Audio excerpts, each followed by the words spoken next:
Hey everybody, it's Paula here from the Excel Club and welcome to another week's Excel Curation Corner. Every week I search the web for content related to Excel that I think you will find of value and share with you in this video. This week, not only am I going to share some awesome content with you, but I'm also going to share some content that I didn't find extremely awesome. In fact, it pushed this button with me that made me just really want to share it. Now, I'm going to keep that post until the very end. But until then, I've got plenty of awesome content and golden nuggets to share with you today. But before we get stuck into all this awesome content, I hope that you will subscribe to my channel and hit that notifications button so you don't miss any more of my videos. And if you found this video to be of use, please do give it the big thumbs up. So the first piece of content that I want to share with you today is a video that I found from Eager Eyes. Now this video is on index charts. Have any of you any idea what an index chart is?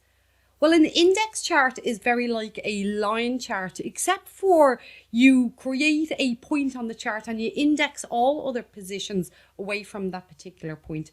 Now this is a chart I never thought of creating, a type of chart that I never thought of creating in Excel. But after watching this video by Eager Eyes, it's something that I really do want to try out. I think it would provide great value in dashboards and allows you make comparisons an awful lot easier than a standard line chart. So I would recommend that you hop over to Eager Eyes video channel and check out this video. It's called Index Charts Part 1, Making Time Series Data Comparable. And it's definitely worth the watch. I'll put a link below this video so you can hop over there and check it out. Now, the next piece of content that I am going to share with you is on the Microsoft blog. And this is to connect your own data with more new data types in Excel. Now, I've covered data types here on the Curation Corner a couple of times, as many people have been writing about them.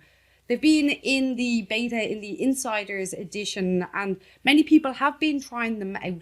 Now, I myself still don't have them, even though they're available in all of the Insiders. I'm not too sure, but somebody did say they'd help me out to get them. But being honest, I know I'm going to lose too much time playing with them, so I don't want to get them just yet. But basically, this article goes through the evolution of Excel and how it used to be so two-dimensional. There's certain types of data that you can have in cells until we got these data types. It then goes through some of the different type of data types that are available. It shows some very quick video demonstration examples of them in use. It shows how you can work with Power BI, set up corporate data types for your own types of data through Power BI and link them with Excel. And this is coming through now to Power Pivot in Excel, where you can create your own custom data types in Excel using the likes of Power Query. And then from these data types that are pure and specific to your organization, you can connect to them and pull out the information that you need.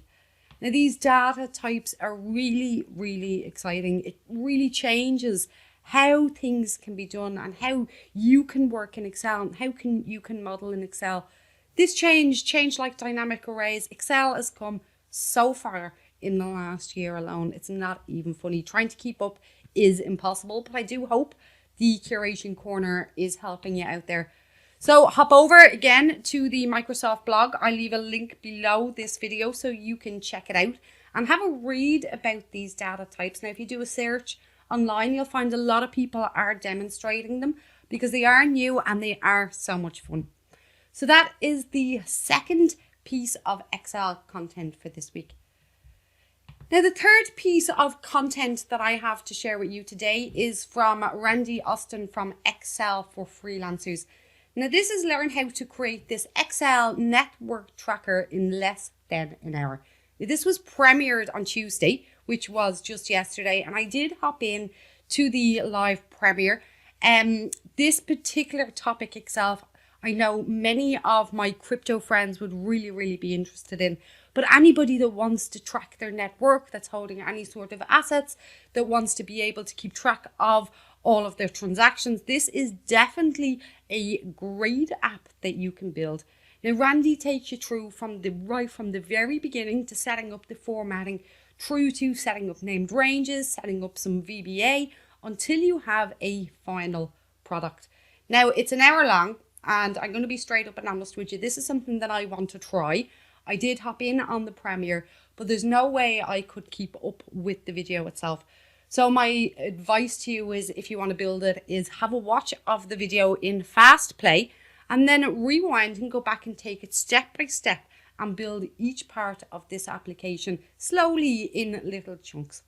So that again is learn how to create this net worth tracker in less than an hour.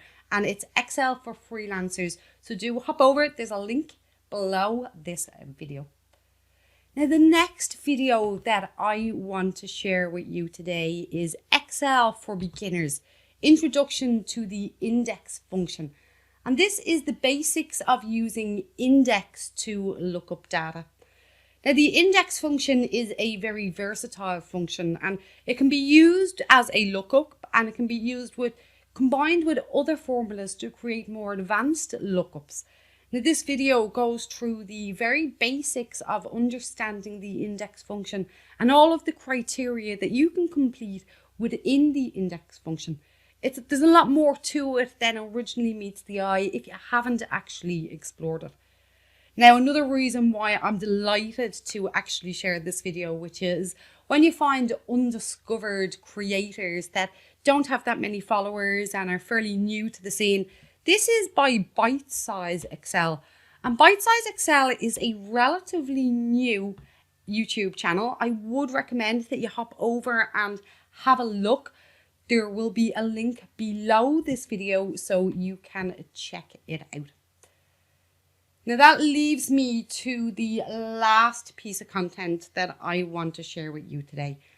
And this last piece of content is a piece of content that really just managed to rub me up the wrong way. So when I'm preparing for the Curation Corner, I will search online from during the week, bookmark things that I found, and I'm continuously looking for Excel related content. And today I found a post with a title that brought me in. So I went and I had a look, and it is 10 disadvantages of using Excel spreadsheets for rebate accounting. And this is by enable.com. Now, enable.com actually have a product for rebate accounting.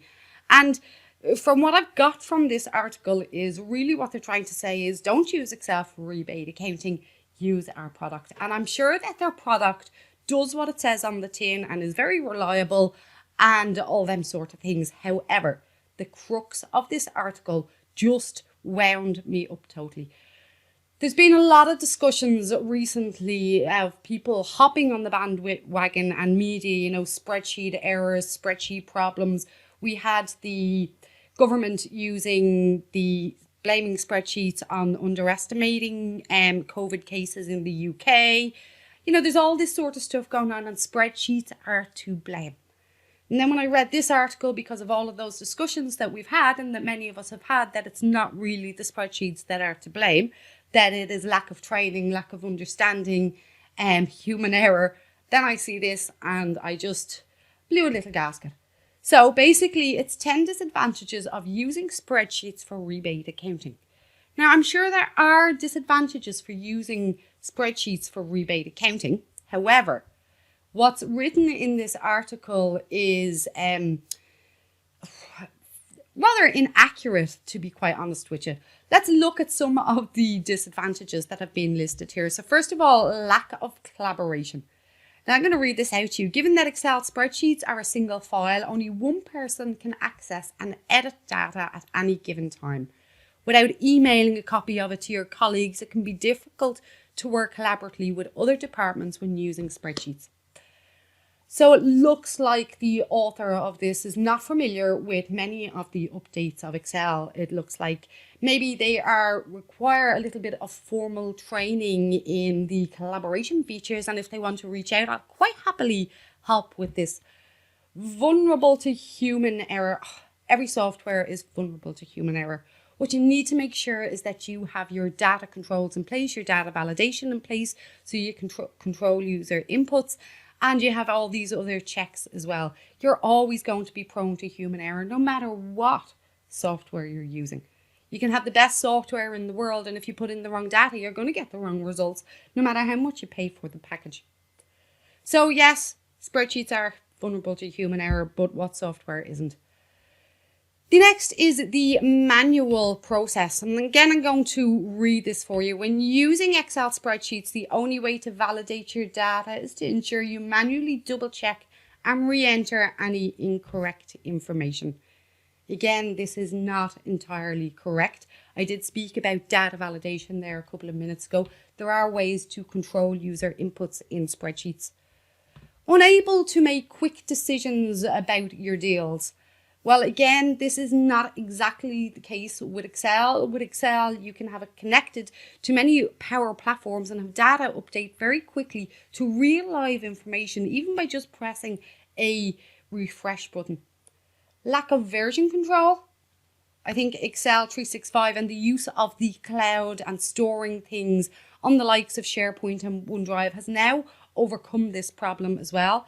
Dependent on one person, unfit for remote work, time consuming, the data is not updated in real time, chance of data getting deleted or lost, or how can you overcome the disadvantage of spreadsheets?